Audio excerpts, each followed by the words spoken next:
engine running. I'm going to speak on this one from a business standpoint. If you have a player who you basically laid this contract out there for, and you're looking at your future, and you're looking at the fact that you owe this guy $28 million, and you don't know what you're about to get out of him going into this next year. You only know what's happened in the past, but he's been off the field for a year. You got to let him go in that situation. I don't like some of the little messy things that kind of went on in the media. I think that it could have been done, without some of the things that went on. That's the media, though. But it's the media. They have to play it up. They have to make sure that, there's a story that's there. But at the same time, Jim Irsay, he's in a position where he's like, okay, you kind of got this once in a lifetime thing where you got Andrew Luck. You got to take the chance with him. I would like to have seen both. A thing where Peyton Manning was willing to, mentor him, but at the same time, it's not going to work out because Peyton Manning wants to take those snaps because he's trying to do what he can to bring the Colts back to a Super Bowl. That's just the type of player that he is. It's not going to work out with him being there. So you had to take that chance on Jim Irsay's part. Peyton Manning, you wish him all the best. Hey, you gave us many years. I think that a classy move for him is like if Peyton Manning would like to at some point in time, like when it's time for him to retire, maybe come pick him up as a free agent, just let him come and retire as a Colt.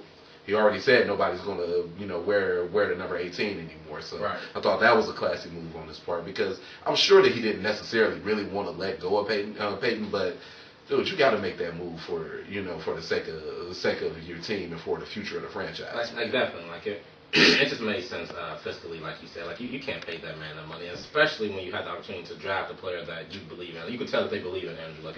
If they were on the fence about Andrew Luck, then they wouldn't have made the move. But they right. believe in Andrew Luck's talent and ability, just as I do.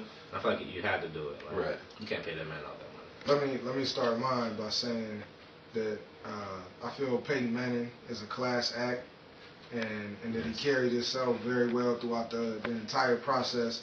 And to add on to what Dave said, things are going to get messy with the media. That's their job. That's what they're there for. That's what they're supposed to do. As far as Jim Irsay, I feel like from a business standpoint, like everybody's saying, I agree with that. Like, you got to let this guy go. But come on, man. The way that he did things and the way that he approached the entire situation, I just felt like the guy was a big fat phony, man. Like you can't go about it that way. He's like, oh, we love Peyton so much, and then you hear about, oh, I'm doing this and I'm doing that. It was bad. He had left a bad taste with Peyton. I feel like, right. He's like, oh, we don't want to let him go, but it's like, you are letting me go. If you really want me to stay here, restructure my deal. Let's work something out. Let's figure this out because obviously Peyton Manning did not want to leave.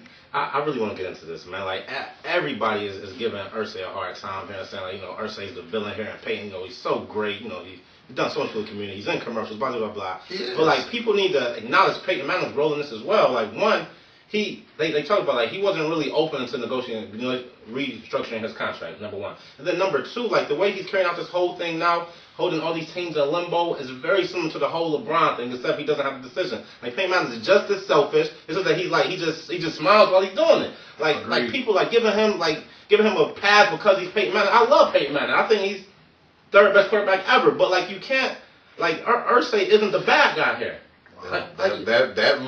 That look right there. I think that's going to lead to a discussion. You can't do it. Why not play it that way though? Like, you got cut, you're a free agent now. You know what I'm saying? Let me go around, let me kick my feet up, let me listen to what these guys say. I'm gonna throw the ball around. You tell me if you like it, I'll tell you if I like you. That's all. Why not? That's all. It's just like LeBron having teams come into Cleveland and meet him at the IMG building. Thank you. It's just like that. And then hold those teams in complete limbo. Like, what? Say it doesn't sound with San Francisco, and they lose Alex Smith. Now what? They got a chance to lose Alex Smith. Exactly. Like Matt Flynn signed in Seattle. That's what's killing. Like, it's not like Peyton Manning's just been a great guy here because he's not. Like, I think he's a great guy. I love Peyton. I love the Manning family, but he's a selfish guy. Like period. Right. Hey. So to finish it up on this, me, I know I'm not the biggest Peyton Manning fan, but I respect this dude, you know. Thomas Brady. And to me, it all started when he came to the press conference, and I saw Jim Irsay crying. I thought that was weak. Right. Then Peyton Manning goes into his pocket and pulls out some Cliff Notes. Right.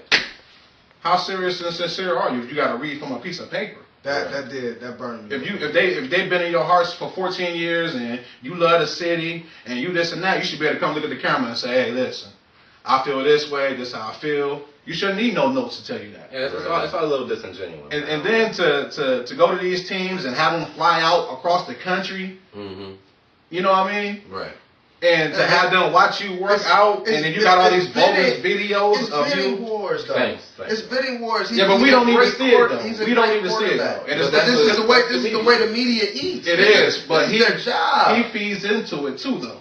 Right. But act like he doesn't. He's like, Exactly. I don't. Exactly. You know, I just want to play football, and They don't know what they're doing, Peyton. They don't even come because he's scheduling. Okay, but he only has a couple years left. Why not say, hey, I got to make sure this is the right thing for me to do.